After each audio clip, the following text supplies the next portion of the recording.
Chanda Kochhar was the poster girl of corporate India, the shatterer of glass ceilings, the woman who rose from trainee to CEO and MD of one of the largest private banks of this country, ICICI Bank.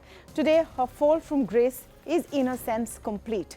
A special CBI court has remanded Chanda Kochhar, her husband Deepak Kochhar and Venugopal Dhoot of Videocon Industries to CBI custody for 3 days.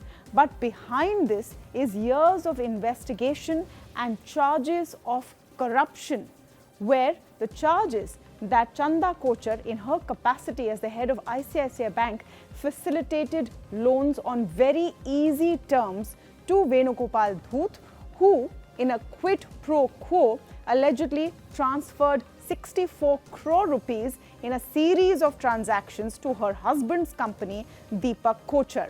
Now, we have to understand why this case is such a big deal. It's because of the stature of the people involved. Chanda Kochhar, of course, one of the top bankers of the country at one point, recipient of the Padma Bhushan in 2011, and then asked to go by her company, ICICI Bank, which initially actually defended her and then sacked her, even held back all her ESOPs and benefits. On the other hand, you have Venugopal Dhoot and Videocon Industries. For those growing up in the 90s, Videocon was synonymous with white goods in all of our houses, televisions, air conditioners, all electrical equipment before the Korean giants took over came from Videocon. And Venugopal Dhoot's expansion plans, some of which failed miserably, including his foray into telecom, meant he had to take lots of loans that he could not repay. That is where the story of this entire alleged scam begins. So the allegation is that about 1,700 crore rupees was siphoned off or cheated from ICICI Bank by the Kochhars, Chanda Kochhar and Deepak Kochhar, both of whom have been arrested last week. And Venugopal Dhoot was hand in hand because his company received these loans which eventually turned into NPAs. They just could not pay it back. But where the crux of the entire allegation is a 300 crore rupee loan, which ICICI Bank sanctioned to Videocon Industries and one of their group companies to actually pay back earlier loans which they could not return. Now, soon after this 300 crore rupees was sanctioned to Videocon Industries through a series of transactions, 64 crore rupees lands with Deepak Kochhar's company, New Power, as an investment.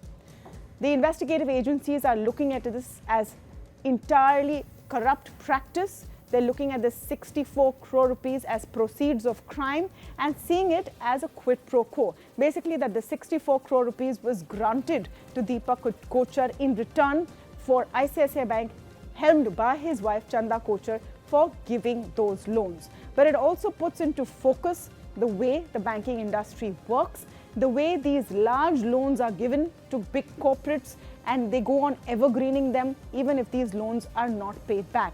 Among the many startling allegations that have emerged through this entire case and their investigations includes a flat occupied by the Kochhars for several years, from 1996 onwards, in a building called CCI Apartments in Mumbai, a very high-end area where the Kochhars lived pretty much free of cost for several years. This apartment was owned by the Videocon Industries group, and eventually Chanda Kochhar's trust purchased this apartment for 11 lakhs. You know what the value of that property was at that time? Over 5.5 crore rupees. So this is also a part of the evidence that investigative agencies are gathering to prove that this was murky business. Now, what are the Kochhars and what is Dhoot and their lawyers saying? This is also interesting because in this court hearing today, the Kochhars' lawyers have claimed that the investigative agencies, that CBI, sat on all of this evidence they claim they have for 4 years. The charge sheet was ready in 2018 by the Enforcement Directorate, but did not act until now, just a few days before the wedding of the Kochhar's son. He's scheduled to get married on the 15th of January. So they say that this reeks of some kind of a malaise by the investigative agencies.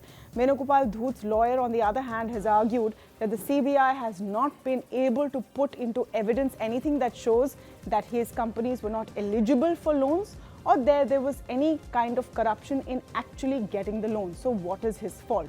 What's also interesting is the legal defense that is likely to emerge, because Deepak Kochhar, Chanda Kochhar's husband, has gone on record to say that just because his wife's bank deals with top corporates doesn't mean his company will have no business with any corporate in India. He's actually said, and I quote, "Do you expect me to sit at home and do no work just because my wife is the ICICI Bank CEO?"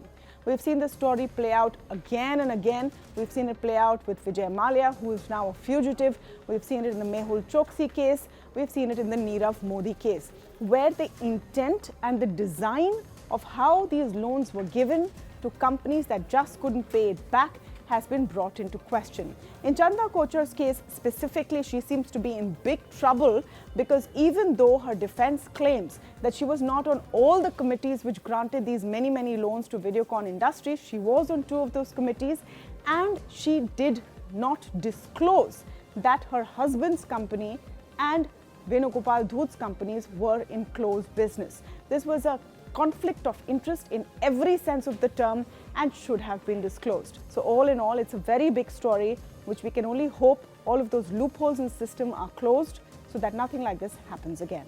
If you like this video, then like, share and subscribe to Mirror Now.